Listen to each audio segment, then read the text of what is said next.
Hello everyone.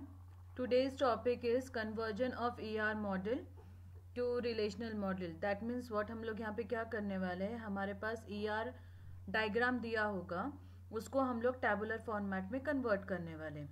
ठीक है. जैसे कि यहाँ पर आप देख सकते हैं, यहाँ पर हमारे पास कितने एंटिटीज़ हैं. यहाँ पर हमारे पास 3 एंटिटीज़ हैं. एक स्टूडेंट है, दूसरा कोर्स है, तीसरा कौन सा है, प्रोफेसर है. राइट. स्टूडेंट के कुछ एट्रीब्यूट्स हैं, SID, S name, email, age. Course के कुछ एट्रीब्यूट्स हैं, प्रोफेसर के कुछ एट्रीब्यूट्स हैं. ठीक है. और इनके बीच में रिलेशनशिप दिया गया है. That means what, student, many student enrolled in many course. उसी तरह many courses are taught by many professors. Right. तो बेसिकली हमको क्या करना है अभी, इसके लिए हमें क्या करना है, टेबल बनाना है, रिलेशंस बनाने. ओके. टेबल का ही दूसरा नाम क्या होता है, रिलेशन. बराबर. तो यहाँ पे इसका स्टेप्स कैसा होता है, नीचे आप देख सकते हो. फर्स्ट हमको आइडेंटिफाई करना होता है एंटिटीज, और उसके हिसाब से हमको क्या करना पड़ेगा, टेबल्स बनाने पड़ेंगे. तो जैसे मैंने अभी कहा है कि आपके पास एंटिटीज है, स्टूडेंट है, कोर्स है एंड प्रोफेसर है. ठीक है. अब इसके बाद जो सेकेंड स्टेप है वो क्या है, की सिलेक्शन. मतलब इसमें से हम लोग प्राइमरी की कौन से लेने वाले हैं. जैसे स्टूडेंट में हम लोग ने प्राइमरी की लिया है SID, कोर्स में हम लोगों ने प्राइमरी की लिया है CID, प्रोफेसर में हम लोगों ने प्राइमरी की लिया है PID. उसी तरह इनके बीच के रिलेशंस को फाइंड आउट करना है. जैसे देखो मैं यहाँ पे वर्ड में ये बताती हूँ आपको किस तरह से करना है. देखो यहाँ पे पहली चीज़ हमने फर्स्ट क्या किए हैं, हम लोगों ने फर्स्ट फाइंड आउट किए हैं हमारे एंटिटीज़, और उसके हिसाब से हम लोग क्या करने वाले हैं, हमारे टेबल बनाने वाले हैं. उसके बाद में हम लोग किसको प्राइमरी की रखने वाले हैं वो देखना है हमको.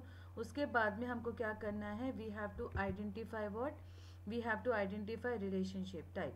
तो यहाँ पे पहला रिलेशनशिप टाइप जो हमको मिलता है वो क्या है, student and course, many to many, many student and rolls for many courses. Right. तो यहाँ पे टाइप ऑफ रिलेशनशिप क्या बन रहा है, मैनी टू मैनी. यहाँ तक समझा. उसी तरह कोर्सेज एंड, दूसरा क्या है, कोर्स एंड प्रोफेसर. ठीक है. उसके बाद में है कोर्स एंड प्रोफेसर. बराबर. इनके बीच में relationship is what, many courses are taught by one professor. तो मैनी टू वन. बराबर. अब जब बात आती है मैनी टू मैनी की, बराबर, जब बात आती है मैनी टू मैनी की, तो डेफिनेटली यहाँ पे एक और टेबल बनता है, तीसरा टेबल बनता है. सपोज हमने वो तीसरे टेबल का नाम दिए हैं एनरोलमेंट. ठीक है. रिलेशनशिप के हिसाब से हम लोग तीसरे टेबल का नाम देते हैं एनरोलमेंट. जैसे यहाँ पे लिखा हुआ है देखो, स्टूडेंट एनरोल्ड इन कोर्स. तो बेसिकली एनरोल के हिसाब से ही हम लोगों ने तीसरे टेबल का नाम ले लिए, तो एनरोलमेंट नाम दे दिया. इसमें क्या आने वाला है, इसमें प्राइमरी की किसका किसका प्राइमरी की आने वाला है, स्टूडेंट का प्राइमरी की एज ए फॉरेन की बन के आने वाला है. बराबर. दिस इज व्हाट FK, ये क्या है आपका FK है. राइट. उसी तरह दूसरा कौन सा है, CID. राइट. CID ये क्या हो गया, FK हो गया. बराबर.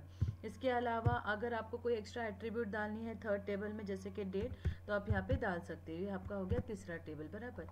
लेकिन मैनी टू वन की जब बात आती है तो यहाँ पर तीसरा टेबल नहीं बनता है. कॉस ID आपका मैनी है एंड प्रोफेसर क्या है, वन है.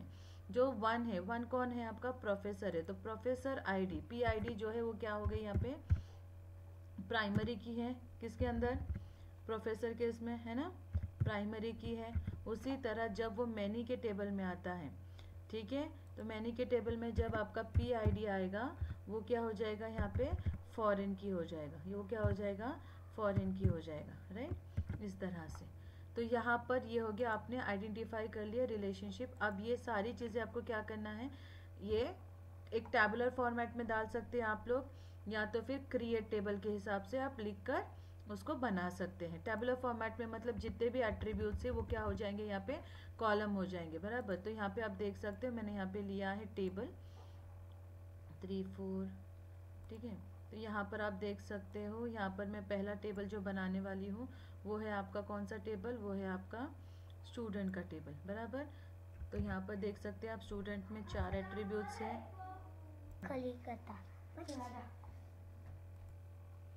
तो यहाँ पर जो पहला चीज़ है वो क्या है, SID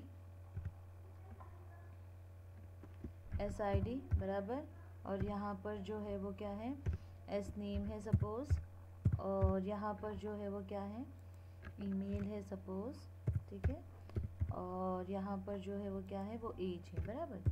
और दूसरा जो टेबल है वो आपका, आप यहाँ पे कुछ भी डाल सकते हैं, यहाँ पे वैल्यूज डाल सकते हैं जैसे 101 जो भी, SNAME ABC, ठीक है। यहाँ पे ईमेल a@gmail.com, एज सपोज है यहाँ पे 18, जैसे भी आप इसको भर सकते हो, ठीक है।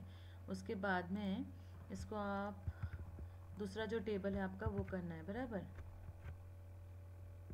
दूसरा टेबल कौन सा है आपका, कोर्स का टेबल है। तो कोर्स में जितने भी एट्रीब्यूट्स है वो आपको लेने हैं, ठीक है।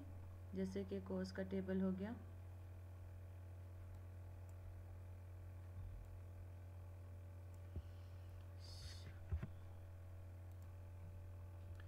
जैसे कि यहाँ पे आप देख सकते हो CID, CNAME and C profession, कौन से प्रोफेशन का कोर्स है ये, ठीक है।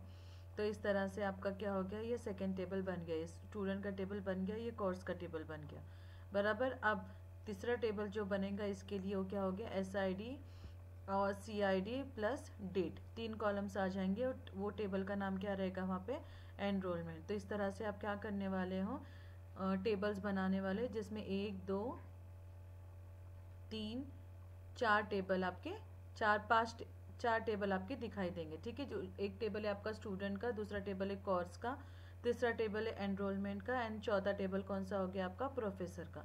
तो इस तरह से आपके कितने टेबल्स बनेंगे, 4 टेबल्स बनेंगे। तो इस तरह से आप क्या करने वाले हो, आपके ER मॉडल को रिलेशन टेबल में कन्वर्ट करने वाले, रिलेशनल मॉडल में कन्वर्ट करने वाले, ठीक है। तो आप देखो, सॉल्व करने की कोशिश करो।